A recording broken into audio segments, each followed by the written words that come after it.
لا حول ولا قوة إلا بالله العلي العظيم. أعوذ بالله من الشيطان الرجيم. بسم الله الرحمن الرحيم. الحمد لله رب العالمين. الصلاة والسلام على أشرف الأنبياء والمرسلين سيدنا ونبينا أبي القاسم محمد. اللهم صل على محمد وعلى محمد وعلى أهل بيته الطيبين الطاهرين المعصومين المظلومين ولعنة الله على أعدائهم أجمعين. أما بعد فقد قال الله سبحانه وتعالى في كتابه الكريم. بسم الله الرحمن الرحيم. شهر رمضان الذي أنزل فيه القرآن. صلوات پر محمد وآل محمد.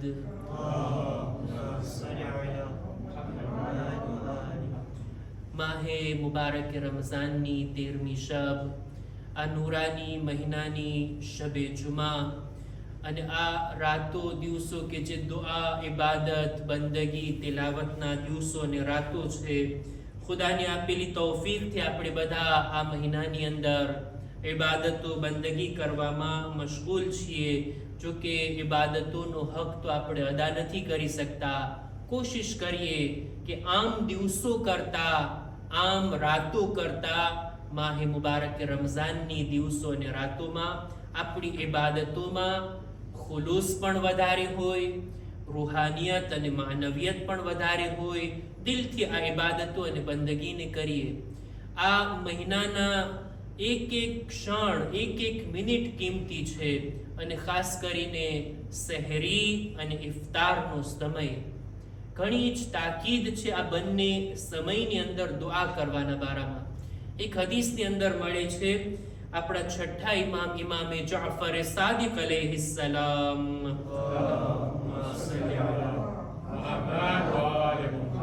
આ સમયની અંદર સહેરીના ટાઈમમાં અને ઇફતારના ટાઈમમાં કે જ્યાં આપણને સામાન્ય રીતે ખાવાથી ફુરસત ના હોય, જમવાની આપણને સહેરીની અંદર ઉતાવળ હોય કે ટાઈમ થઈ જાય પહેલા આપણે જમી લઈએ, અને ઇફતારના ટાઈમે આપણને જમવાની યાદ આવતી હોય, ઇફતારનો આપણા વિચાર હોય આપણા મગજની અંદર.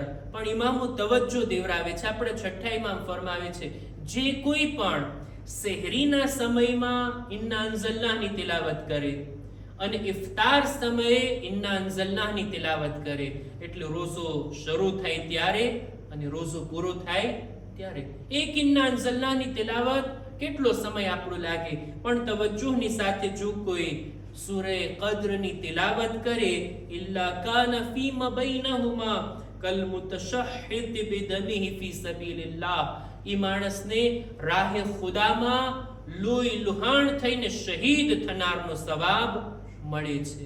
એક ઇન્ના અંઝલના સવારે અને સાંજે, સહેરીમાં અને ઇફતારમાં.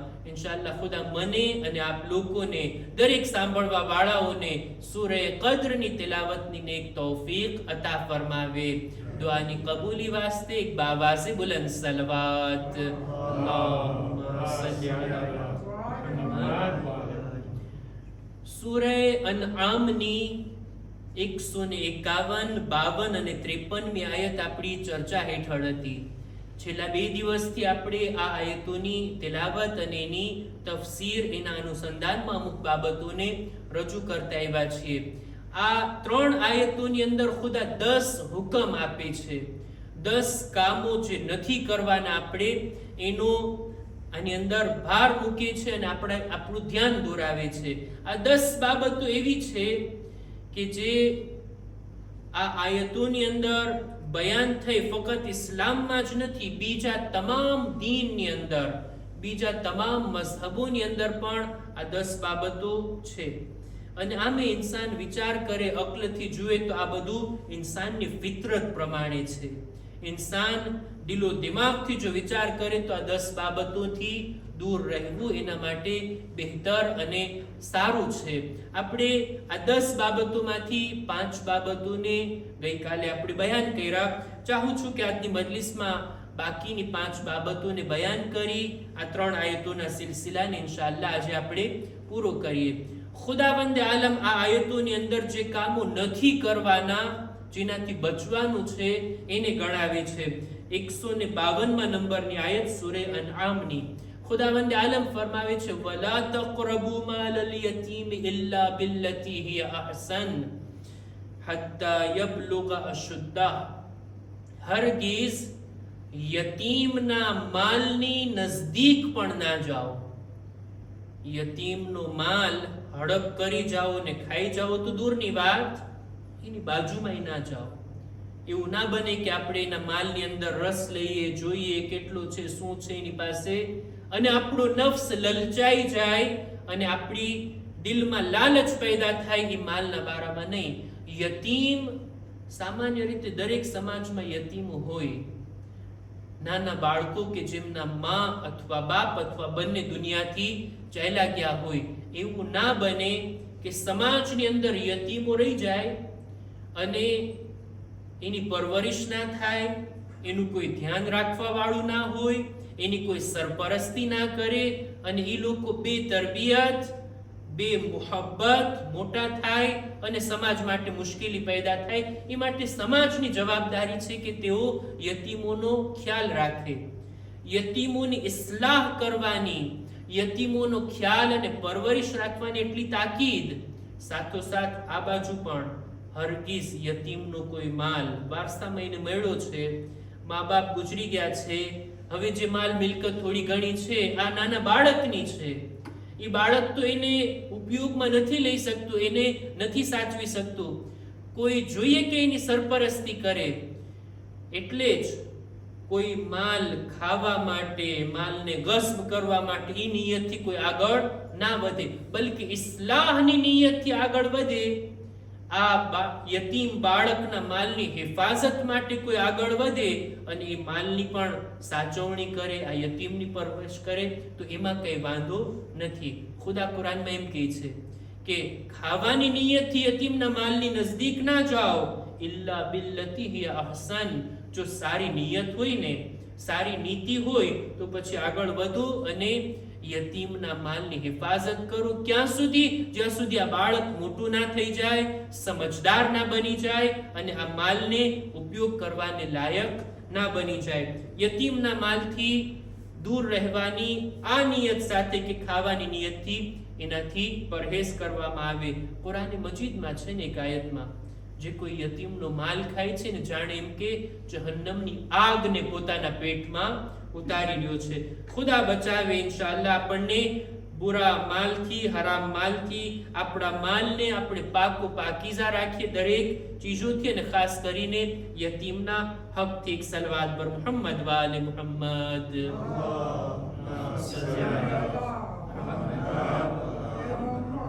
આ 5 હુકમ આપણે બયાન કરવા છે કુરાન મજીદને. એક એક પછી આપણે સલવાત પણ પડાવશું, જેથી જરાક નીંદર ના આવી જાય ઇફતાર બાદ. મને પણ ખબર છે કે આ સમય આપણા માટે કેવો હોય.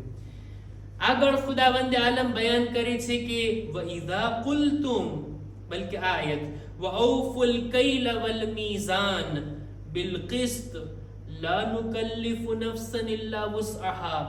જ્યારે પણ કોઈ ચીજની માપણી કરો, માપો અથવા તો એનું વજન કરો, ત્યારે ન્યાય, ઇન્સાફ, અદાલત, જસ્ટિસની સાથે આ ચીજને આપવામાં આવે, એને માપવામાં આવે અથવા તો એને જોખવામાં આવે. આગલા જમાનામાં આપણે અનાજ લેવા જતા અથવા તો કોઈ ખાવા પીવાની ચીજોને લેવા જઈએ તો આપણને યા તો માપીને આપે, એક ઠામ હોય કે આ ઠામને આખું ભરીને આપે, અથવા તો કિલો 2 કિલો એ રીતના ત્રાજવાની અંદર જોખીને આપે.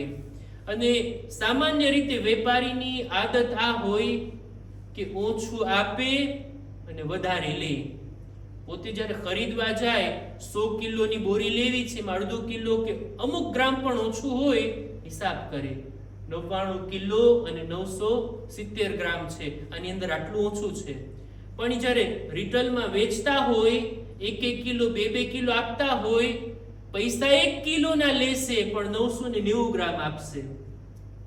આ વાતની શિદ્દતની સાથે કુરાનમાં મનાય છે, કમ ફરોશી, ઓછું આપવું. પૈસા પૂરા લ્યો છો, માલ ઓછું આપવું.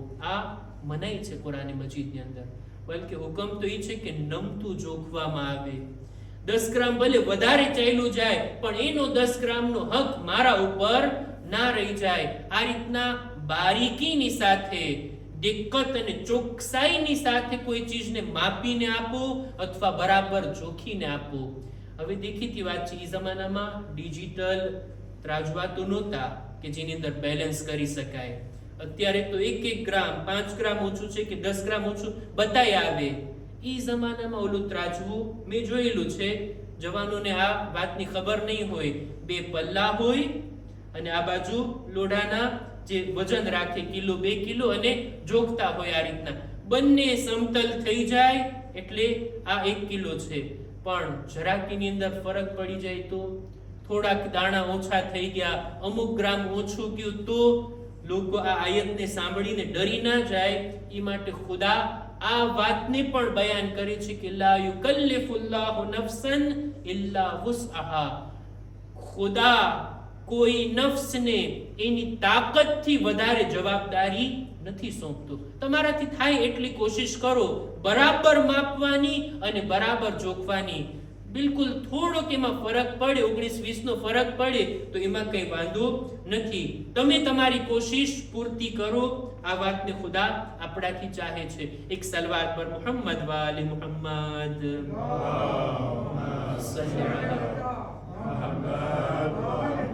ત્યારબાદ وَإِذَا قُلْتُمْ فَعْدِلُوا وَلَوْ كَانَ ذَا قُرْبَى.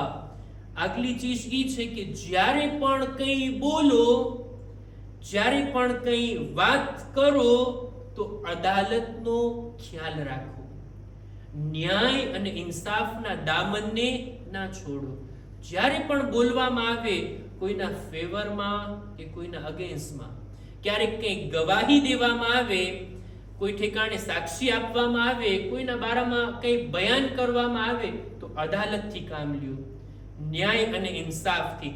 ભલે આપણા સગા વાલાના બારામાં જ કેમ ના હોય, વલૌ કાના ઝા કુરબા, તમારા સગાના બારામાં જ કેમ ના હોય, જો એનામાં કંઈ ખોટ છે, ખામી છે, એના ઈ બાતિલ ઉપર છે અને તમારે જ્યારે ગવાહી આપવાનો સમય આવે ત્યારે હક બોલો, સાચું બોલો, ખરું બોલો.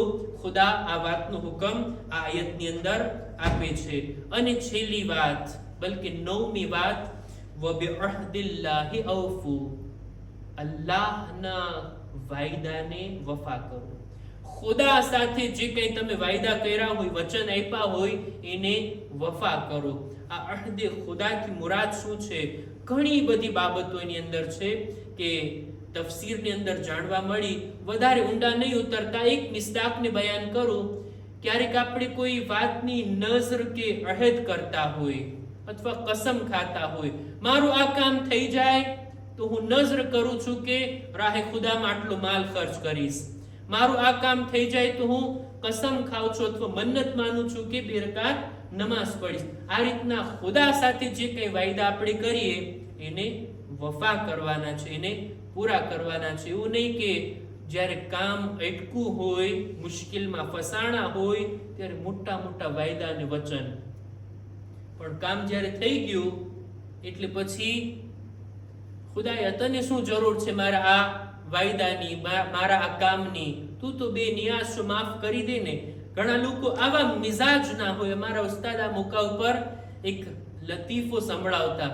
એક માણસ ખજૂરના ઝાડ ઉપર ચડી ગયો, ઉપર ચડતો ગયો, એટલો ઉપર ચડી ગયો, લાંબુ ઝાડ હતું, ઉપર ચડ્યા પછી નીચે જોયું તો ડરી ગયો કે આ ક્યાં કેમ ઉતરશું, જો અહીંયાથી પગ લેખશું એટલે ગયા ઉપર. ત્યાંથી ખુદાને યાદ કરીને નજર કરે છે, ખુદાયા સહીઓ સલામત જો હું ઉતરી જાઉં તો તારી રાહમાં એક ઊંટની કુરબાની કરીશ.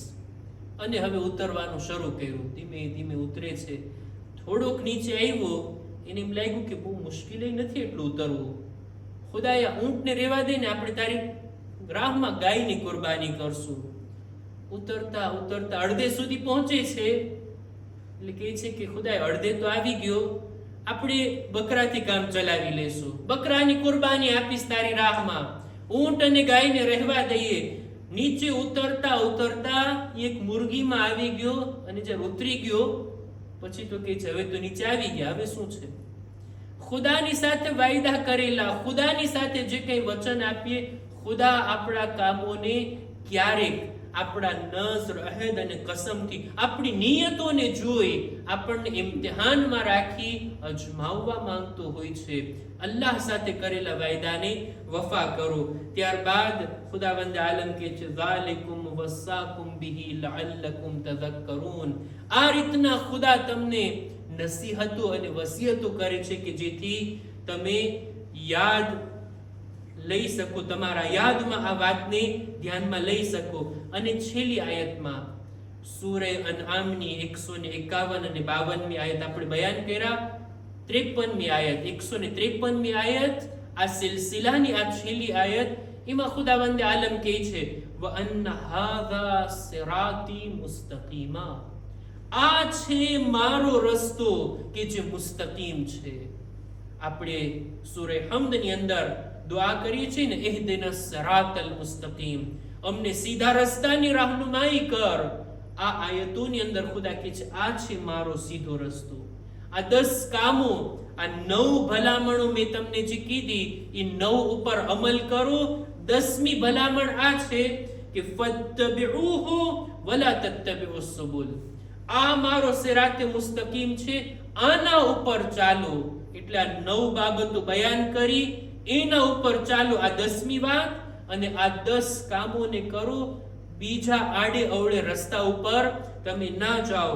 ફતફરક બિકુમ અન સબીલે. બીજા આડે રસ્તે જાશો તો તમે ગુમરાહ થઈ જાશો, રસ્તાને ભટકી જાશો. ઝાલિકુમ વસ્સાકુમ બિહી લઅલ્લકુમ તત્તકૂન. ખુદા તમને આ બાબતોની વસિયતો, નસીહત કરે છે જેથી તમે તકવા પેદા કરી શકો.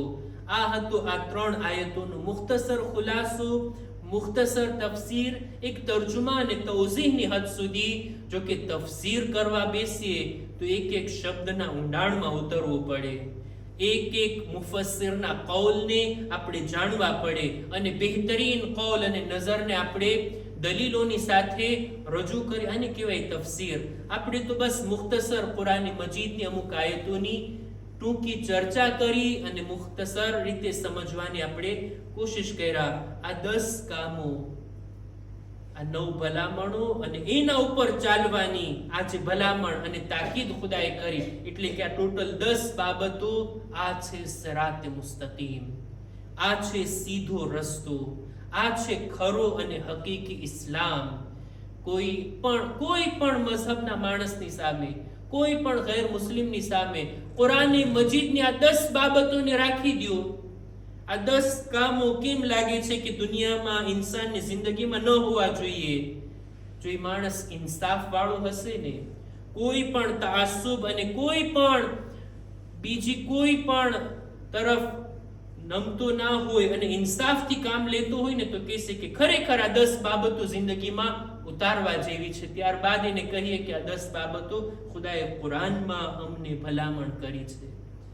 આ 10 બાબતો આ 3 આયતોથી મદીનાથી આવેલા માણસો, 2 લોકો એટલા ઇમ્પ્રેસ થયા કે ઈમાન લઈ આવ્યા હતા બીજા મકસદ માટે, અને હિદાયતનો પૈગામ લઈને જાય છે. આ 3 આયતો અને એના 10 પૈગામના જરિયાથી આખું મદીના ઈમાન લઈ આવે છે, મુસલમાન બને છે, અને રસૂલે ખુદાના મેઝબાન બનવાને લાયક બને છે. ઔસ ખજરતની જંગને जो વર્ષોથી ચાલતી હતી, આ આયતોની બરકતથી આ જંગની આગ ઠરી જાય છે. આ છે કુરાન મજીદની આયતોનો મોજિઝો, આ છે કુરાન મજીદની આયતનો અસર. માહ મુબારક રમઝાન છે, કુરાન મજીદને પડવાની સાથોસાથ આપણે આયતોને સમજવાની અને આપણા દિલોમાં ઉતારવાની અને જિંદગીમાં અમલ તરીકે લાવવાની આપણે બધા કોશિશ કરીએ ઇન્શાઅલ્લાહ. શબે જુમા છે, યાદ કરીએ આપણે શુહદાએ કરબલાને.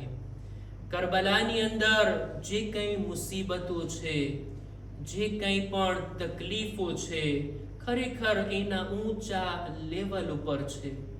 આવી મુસીબતો બીજી ક્યાંય નજર નથી આવતી.